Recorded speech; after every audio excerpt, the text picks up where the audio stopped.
Hey guys, Thingfishy here, and welcome to Build Guide 25, for what is certainly one of my favourite playthroughs of Elden Ring so far. Today, we finally play as Malenia.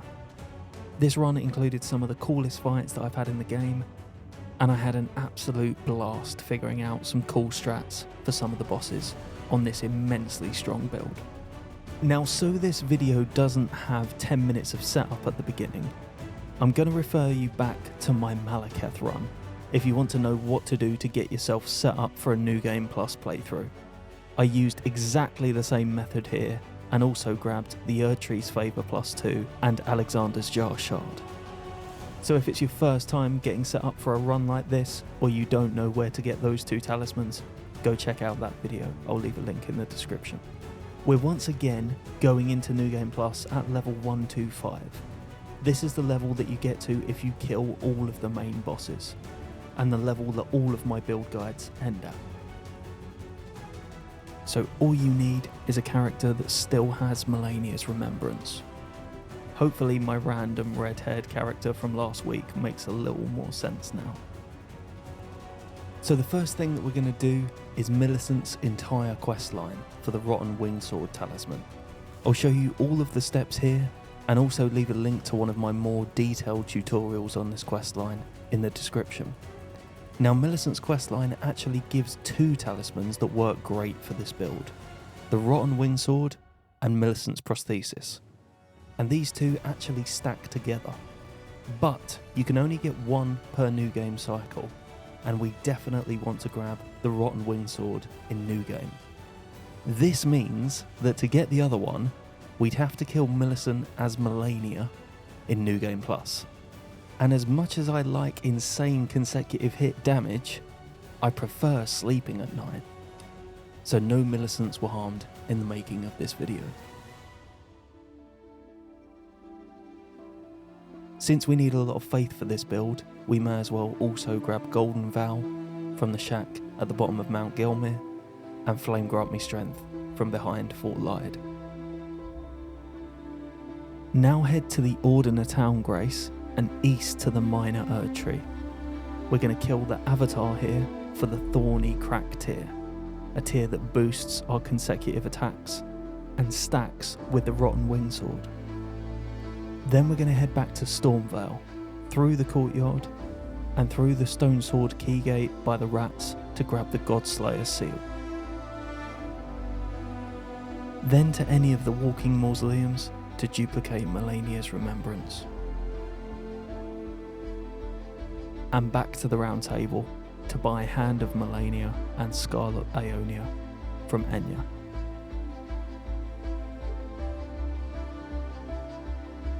Then level the seal and the sword to max. All we need to do now is head to Rennala to respec, ready for the run. So for our physic, we have the Dex and Thorny tiers. Talismans, we have the Erdtree's Favour plus 2, the Rotten Wingsword, the Prosthesis Wearer's Heirloom, and the Shard of Alexander. Time to begin Journey 2.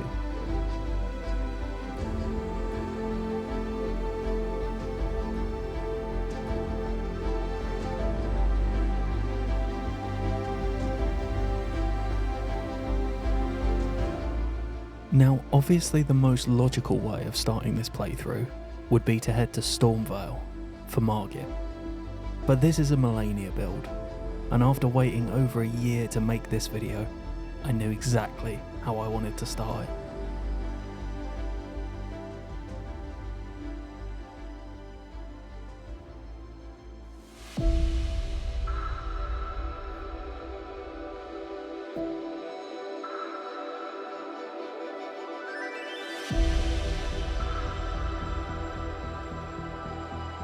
General Radahn, the famed Red Lion and Scourge of the Stars, is a ferocious warrior who fought Malenia and her lot to a standstill in the Cayman wilds.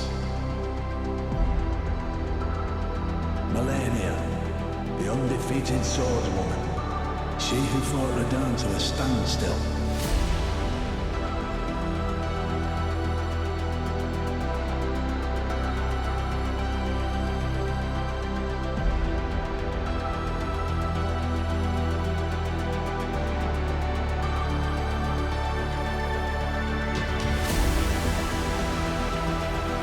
General Radahn, mightiest demigod of the Shattering, awaits you. I dreamt for so long. One day, the scarlet bloom will flower again. Champions, welcome! A celebration of war! The Radahn Festival!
Well, that was pretty fun. Now, obviously you don't have to fight Crucible, Misbegotten and Radahn straight out of the gate, but if you want to, Radahn's actually fairly easy to one cycle, but where's the fun in that? I won't use any of the runes that I got here, so you don't have to do this yet.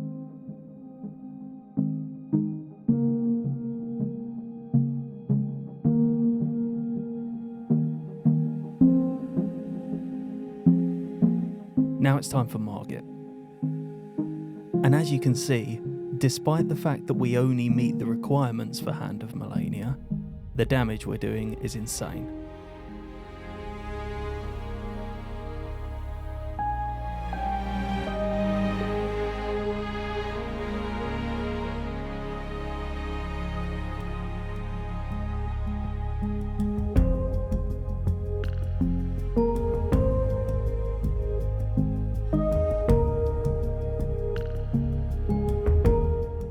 Now for Godric, and this is a good opportunity to talk about Waterfowl Dance and Scarlet Aeonia.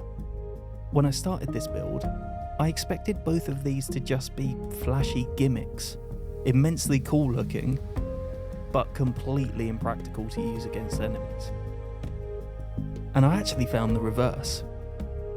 Despite how unwieldy you expect Waterfowl to be, because there's multiple points at which you can roll out of it, it's actually really nice to use in combat. When you do find an opening big enough for it, that stacked consecutive hit damage absolutely shreds enemy health bars. As for the Scarlet Aeonia, it's very similar to Big Rot Breath. You have to have quite a big opening, but I was really surprised how usable it was on a lot of fights.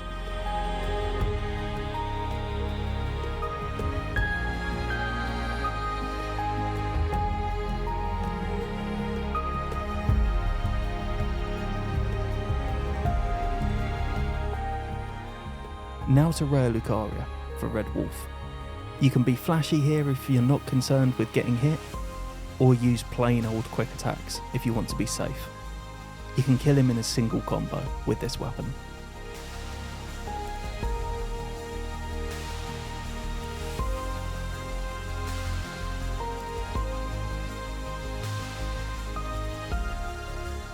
For Renala, do all your buffs after the second sweeting, and then spam R1 for an easy phase 1. And for phase 2,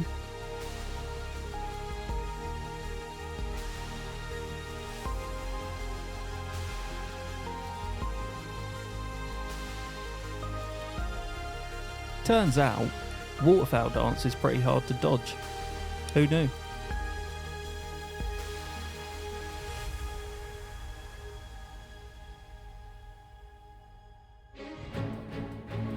Now head up to the Outers Plateau and all the way up to Mount Gelmir to Volcano Manor. For Noble, I had one spare sleep pot that I didn't throw on the floor last week, so I used that to get a rot on him at the start of the fight. From there, either quick attacks or parries and ripostes for a very simple one.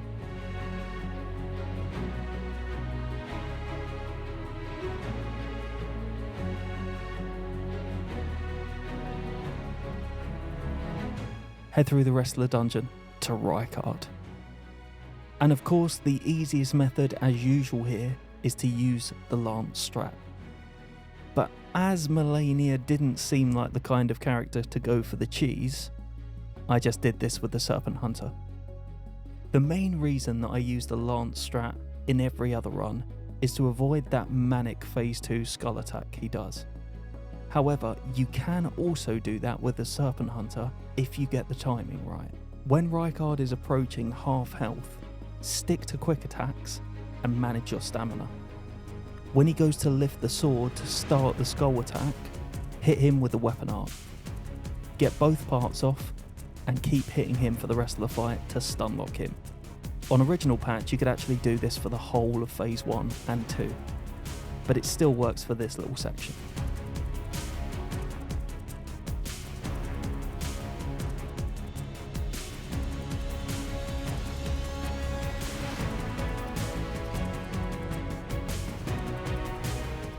Now over to the Tree Sentinel outside Lanedale. For both the Tree Sentinels, you can get a Scarlet Aeonia off at the start to inflict rot. From there, you can play passively or take down his health with quick attacks. When he transitions to phase 2, hit him with Waterfowl.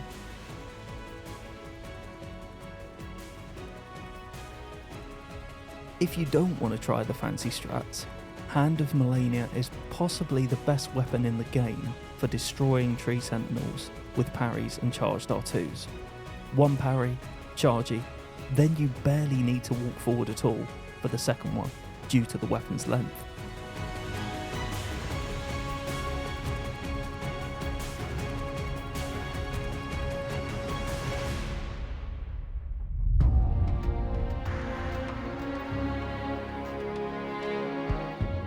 Run through Lanedale to the Avenue Balcony Grace, stopping on the way to bully the Tree Avatar if you want some extra runes.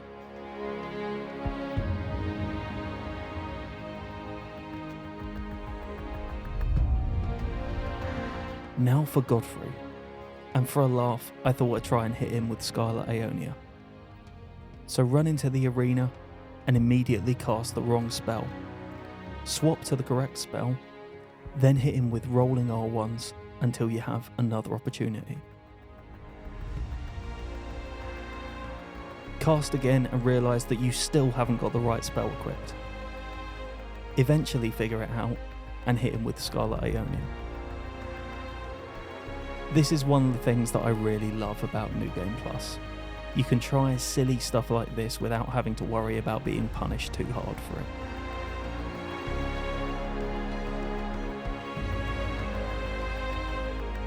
Next up, Morgott.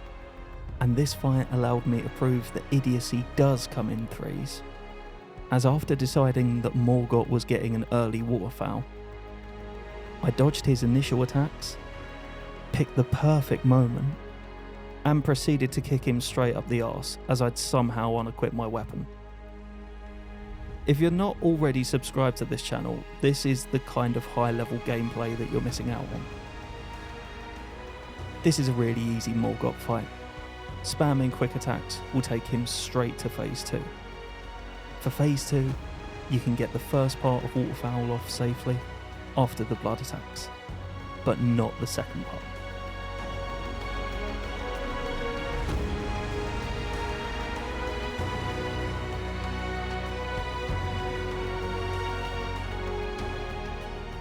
Now head up to the mountaintops and all the way to Fire Giant. and there really isn't much to say about this one.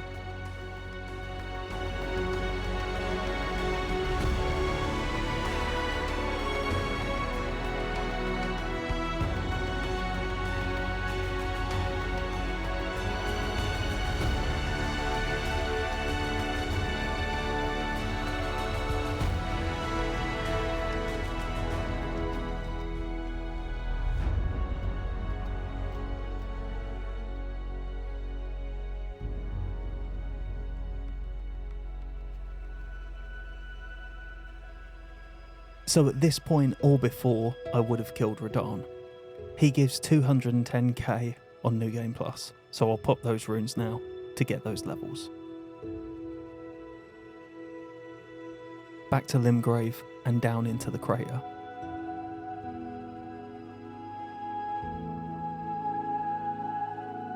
Now, I never bother to show the mimic fight on these guides, as I assume everyone just cheeses him, and it's never really that interesting. But soon as I've never showed this before, the character version of Waterfowl Dance can be parried. And I actually found what I suspect is a little bug with it. If you parry it, sometimes the mimic will bug out of the parry and start the attack again. You can even chain this. PvPers, let me know if this is something you guys have seen or whether it's just the mimic. I thought this was pretty cool anyway.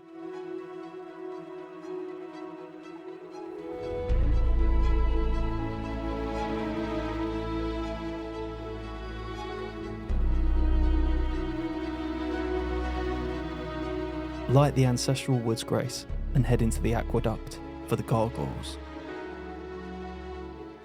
As usual, these guys suck all of the fun out of our build, and playing it safe with quick attacks is definitely the play for getting past them without too much suffering.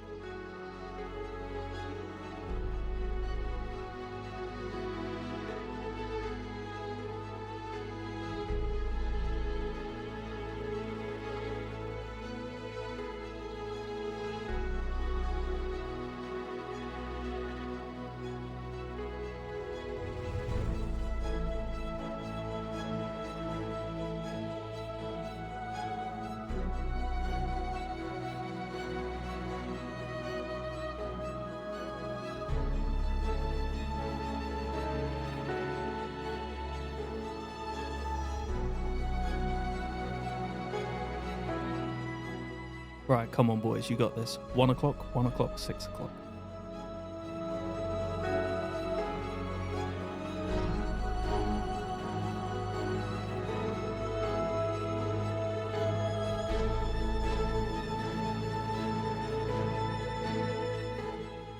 For the trio, I went for an early Scarlet Aeonia, then a Waterfowl for the next two. Being able to switch targets throughout the attack means that this is immensely good for crowd control. And please pretend that this guy's whole upper body isn't invisible. I assume that's the Malenia mod messing with his armour, but I never noticed this until the edit. Now back to Aeonia, and up through Caria Manor to bully Loretta.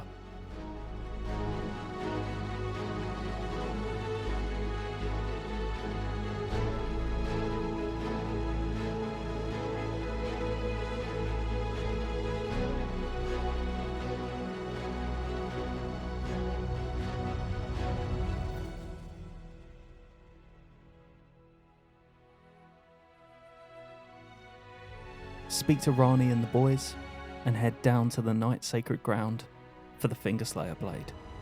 Back to Ronnie, then up to the top of the Carian Study Hall in East Aeonia to grab the Curse Mark of Death. Then use the teleporter in Renna's Rise to get to the Angel River. Run through Noxtella and the Lake of Rot all the way to Astel. Waterfowl is great for this fight. 2 full attacks and it's over.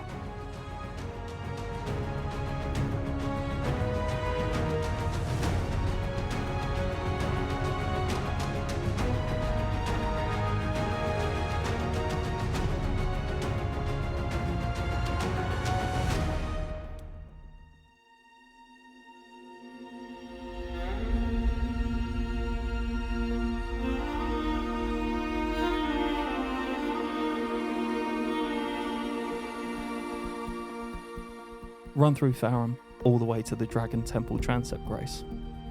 And I wanted to do something a little different for Godskin on this run. So I slept them at the start, then used Aeonia to rot them. I definitely wouldn't advise anyone to do this, by the way. It was complete carnage, both of them in phase 2 at the same time. This was almost a demonstration of how not to fight the duo, but I had fun. If you do the usual sleep Gs, I reckon Waterfowl would kill both of them very easily. Run through the rest of the dungeon to the beside the Great Bridge Grace. Then take a little detour back to Volcano Manor to speak to Banal in the drawing room. For the Draconic Sentinel, exactly the same strats as the earlier one.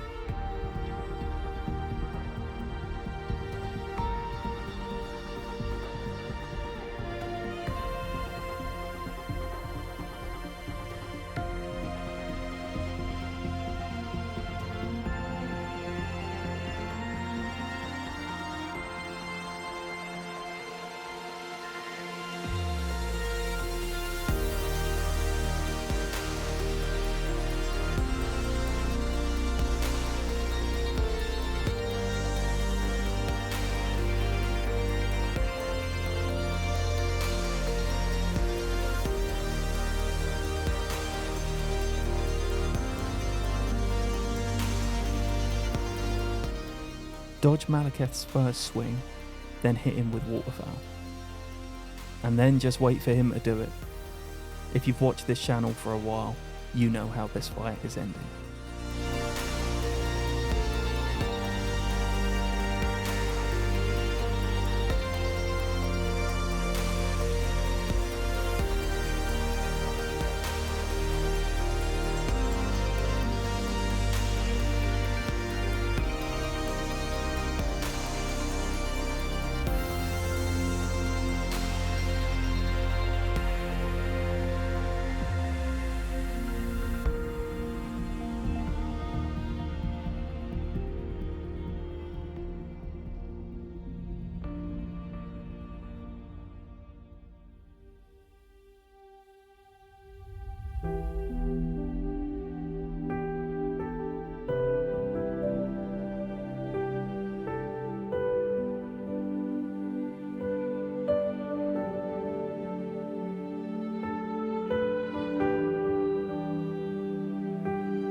And now for Godfrey.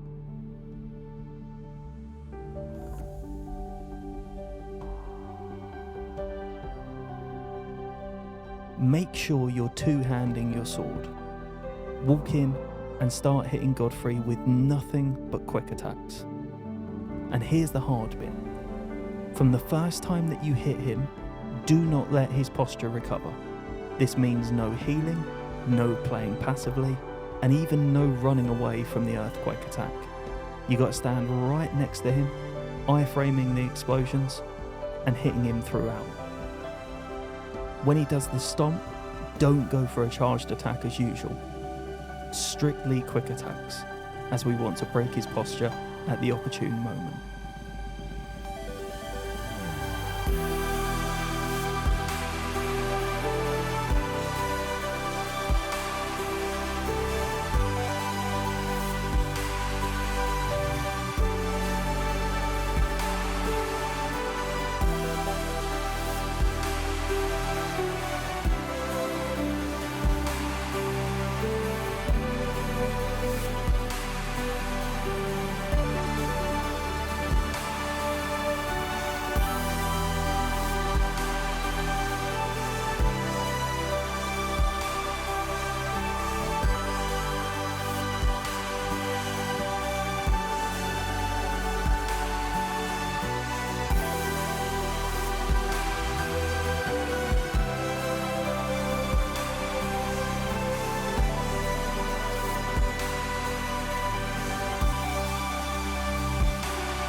For Placi, I just stuck with quick attacks for maximum safety, and I decided that I was only going to use Waterfowl once in this fight.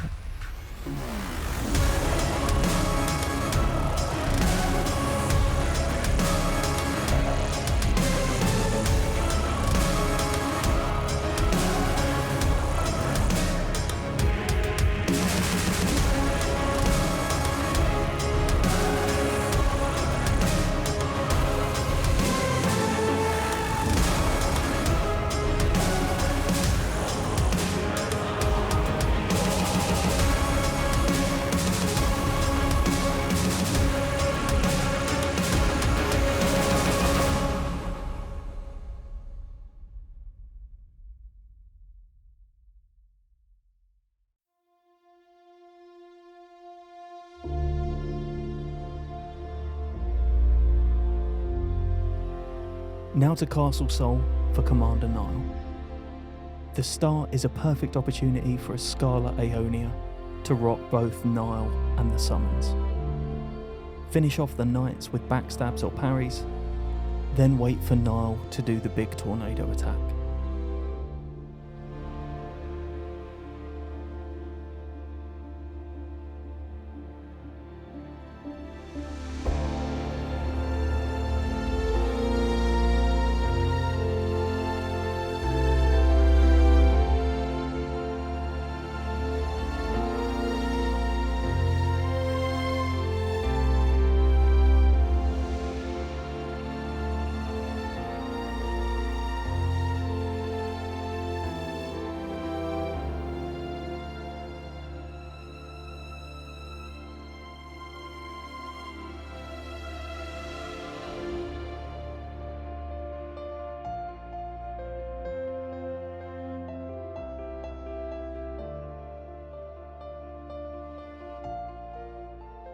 Right through the snowfield, all the way to Ordner Town. Head southwest from there to Waterfowl the Sanguine Noble, and head into Mogwin's Palace for Mohg. And this is a pretty trivial Mohg fight. As soon as you've got in a couple of attacks, you can effectively stunlock him until after Nihil, with either quick attacks or Waterfowl.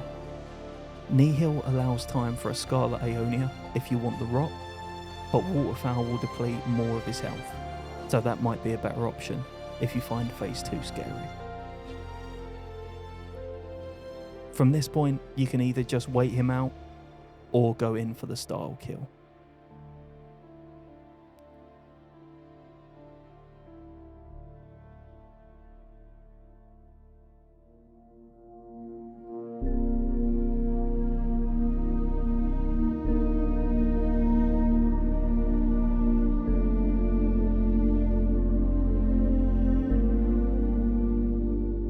For Radagon, both Waterfowl and Scarlet Aeonia are good options for the start. Both can get you caught if you have bad RNG though, but the damage is worth it. I went for a mix of parries and ripostes and two-handed quick attacks for the rest of the fight to save FP, although the first part of Waterfowl can work in any of the bigger openings.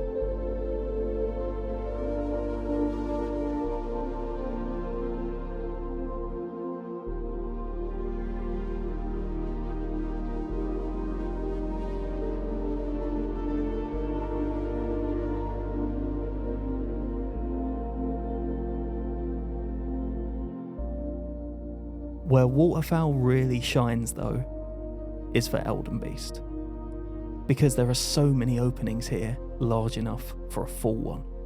That stack damage from the Thorny Tear and the Talismans means that this fight can be over in 4 attacks if you do it perfectly. The first part of Waterfowl is safe in the majority of openings.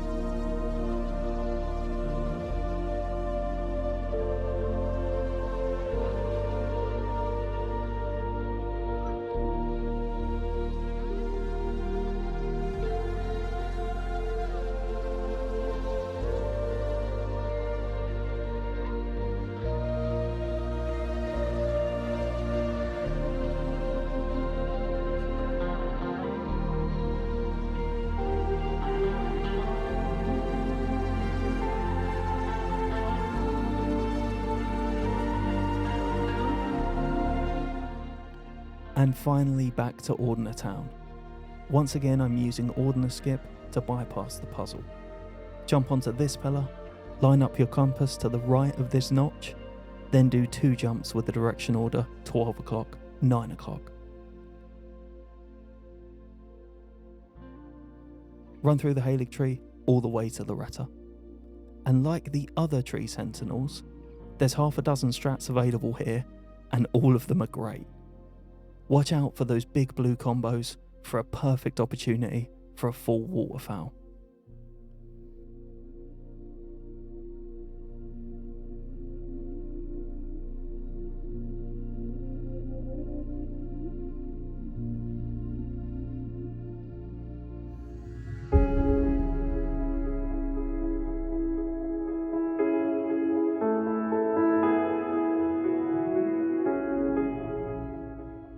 And finally, to face ourselves. Now, I don't really know why this surprised me, but it did. Waterfowl is amazing for Malenia. Its poise damage means that you can get off the whole thing pretty consistently. The best place to start it is either when she lands from her jump attack, or directly after she finishes her waterfowl.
And that's it. How to beat Elden Ring as Malenia, Blade of Miquella. If you enjoyed this guide, give it a like, tell me what build you'd like to see next in the comments, and subscribe to my channel for more Elden Ring build guides. As always, thanks for watching. See you soon.